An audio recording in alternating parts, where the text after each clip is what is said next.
আহলান ও সাহলান মাহে রমজান। আসসালামু আলাইকুম ওরহমতুল্লাহ। আজকে পবিত্র রমজান মাসের প্রথম দিন, তো সেহরি খায় আমরা ঘুমিয়ে গেছিলাম। তো আমার রুমের এখনও ঘুম থেকে ওঠেনি। আল্লাহ পাক আমাদের তকদিরে আরও একটি রমজানের শুরু দেখার তৌফিক দিয়েছেন, আলহামদুলিল্লাহ, আল্লাহর কাছে শুক্রিয়া। তো রমজানের শুরুর দিকের বাজারগুলো কিন্তু যারা অভিজ্ঞ বা অনেকদিন ধরে মেসে আছে তাদেরকেই করতে হয়। যেহেতু আমি মেসের পুরান বর্ডার, এই জন্য আমার আজকে বাজার পড়ে গেছে। তো ঘুম থেকে উঠে আমি ফ্রেশ হয়ে আমি বাজারের দিকে রওনা দিচ্ছি। তো মেসের কেউ এখনও ঘুম থেকে উঠেনি, যেহেতু সকাল 8টা বাজে প্রায়। তো এত সকালবেলা হয়তো কেউ উঠবে না, আর একটু দেরি করে উঠবে। তো আমাদের খালা ব্যাগ কিন্তু আগের রাতে এখানে রেখে যায়, যার যখন বাজার হয়। 3 তলায় বর্ডার আমাদের, আর নিচতলায় আমরা থাকি, এই জন্য। তো আমি এখন মেস থেকে বের হয়ে যাব বাজার করার উদ্দেশ্যে। বাজারটা বেশি দূরে করতে হয় না, কাছেই অবশ্য।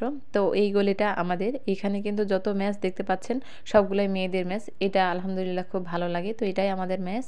এখন আমি বাজারে যাব। আর সকাল 8টার দিকে আজকে এত সুন্দর রোদ উঠে গেছে, রমজানের শুরুটা দেখে ভালোই লাগলো। আর পাশে কিন্তু আমাদের একটা সুন্দর রেস্টুরেন্ট আছে, যেটা বাঁশকানন রেস্টুরেন্ট নামে পরিচিত। আর দিনাজপুরের মধ্যে এই বাঁশকানন রেস্টুরেন্টটা খুব আলোড়ন সৃষ্টি করছে, কারণ পুরাটা রেস্টুরেন্ট বাঁশ দিয়ে তৈরি। আর সকাল সকাল যেহেতু আসছি বাজার করতে, রাস্তার পাশে তেমন একটা মানুষ নেই, 2-1 জন ছাড়া।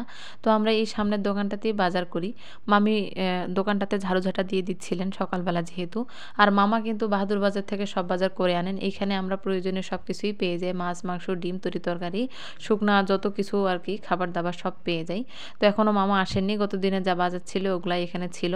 আসলে তখন সেগুলাও নিব। তো আমি দেখতেছিলাম আর কি, যেহেতু ডিম নিব আজকে আর ব্রয়লার মাংস নিব। তো মামি প্রথমে আমাকে আলু দিচ্ছিলেন, যেহেতু মামা এখন আসেনি। মামা আসলে সবজি টবজিগুলো নিব বা মাংস নিব উনি আসলে। তো মামি কিন্তু আমাকে মাপে দিচ্ছিলেন কতটুকু আমি নিচ্ছি। তারপরে মামা কিন্তু চলে আসছিলেন। তো যাই হোক, সকালবেলার এই কর্মব্যস্ত সময়টা চলে যায়, সারাদিন নিজের যা যাবতীয় কাজ করার শেষে এখন কিন্তু বিকেল টাইম। আর বিকেল টাইমে ইফতারের এই সময়টুকু আমাদের মাঝে অনেক কিছু আর কি ভালো লাগা কাজ করে। কেননা রমজান মাস আত্মসংযমের মাস, সবাই মিলে একসাথে একটা এই ওসিলায় আর কি ইফতারি করতে পারি, সেহরি খাইতে পারি। এটা সবার কাছে অনেক ভালো লাগার একটা বিষয় হয়ে থাকে। আমার কাছেও আলহামদুলিল্লাহ অনেক ভালো লাগে, কারণ সবাই তখন একসাথে বসে সব কিছু গ্লানি মুছে যায়। আল্লাহ পাক আমাদের মধ্যে এই একটা মাস সিয়াম সাধনার সাথে এটা আমাদেরকে তৈরি করে দিয়েছেন। সবার মনে একটা ভালোবাসা, আত্মোপলব্ধি, একটা সংযমের মাস, সবার সাথে একটা মত বিনিময়, ভালোবাসা প্রকাশের একটা মাধ্যম। যেহেতু একসঙ্গে বসে সবাই খাওয়া দাওয়া করানো হয়, এই জন্য। তো যেহেতু আমরা ইফতারি করব সবাই একসঙ্গে, আমাদের বর্ডারে যা অনেকগুলো আছে, যেহেতু বললামই একটু আগেই যে আমরা 3 তলা বা আর নিচতলায় বর্ডার থাকি, আর মাঝখানে 2 তলা আমাদের থাকেন মেস মালিকরা। সেহেতু আমরা আলাদা আলাদাভাবে এটা করে নিচ্ছি। তো আমরা নিচতলায় 12-13 জন মিলে আর কি যেগুলো নেওয়া নিয়ে নিলাম। বড়া, তারপরে হচ্ছে বুট, বুন্দিয়া, মুড়ি, যেগুলো নেওয়ার। পাশে কিন্তু অনেক দোকান এখানে, কালুর মোড়ে দেখলে বুঝতে পারবেন যে এখানে অনেক অনেক ইফতারের দোকান এখানে বসে গেছে। তো আলহামদুলিল্লাহ আমরা ইফতারি নিয়ে চলে আসলাম, যা যা আমাদের প্রয়োজন, মুড়ি, বুট, বুন্দিয়া, শসা, মরিচ, যাবতীয় সব কিছু। এখন সেগুলো কাটাকুটি করে সব কিছু করবো, কারণ ইফতারের পূর্ব মুহূর্তটা অনেক আর কি তাড়াহুড়া করে এটা করার থেকে ভালো আস্তে ধীরে এগুলো করে সুন্দর করে বসবো, দোয়া পড়বো। কারণ প্রত্যেকেই চায় একটু সুন্দরভাবে। তো ছোটো বোন রিনি ও মাসুমা এগুলা করতেছিল, তো ওরা ঢালতেছিল। তারপরে সব ছোটো বোনেরা কিন্তু সুন্দর করে এরকম মাখাচ্ছিল। জানি না কার মাসে কীরকম করে খান।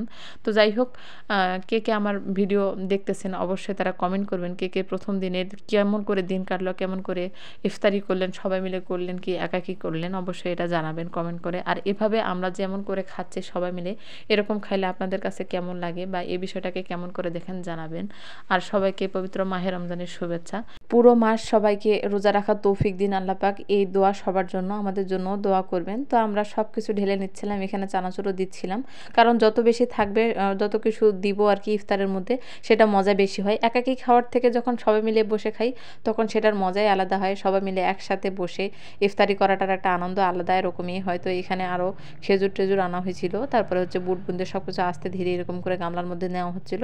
সব কিছু দিয়ে তারপরে এটা সুন্দর করে মাখানো হবে, যার কারণে সব কিছু আস্তে আস্তে ঢেলে দিচ্ছিল একটি করে ছোটো বোন। আর আমরা এখানে বসে পড়ছি মেঝেতে সবাই মিলে, যেহেতু উপরে বসে এটা খাবার পরিবেশটা ঠিক হয় না। আর মেসের মধ্যে এরকম ডাইনিং টেবিল বলে কোনো কিছু নেই, যার কারণে আমরা সবাই যখনই এরকম একসাথে খাবার খাই, তখনই আমরা এরকম বসে খাই, সেহরি খাই বা ইফতারি করি সবাই মিলে এরকম করে। তো এরকম করে সুন্দর করে মাখাচ্ছিল ছোটো বোন সুবর্ণা।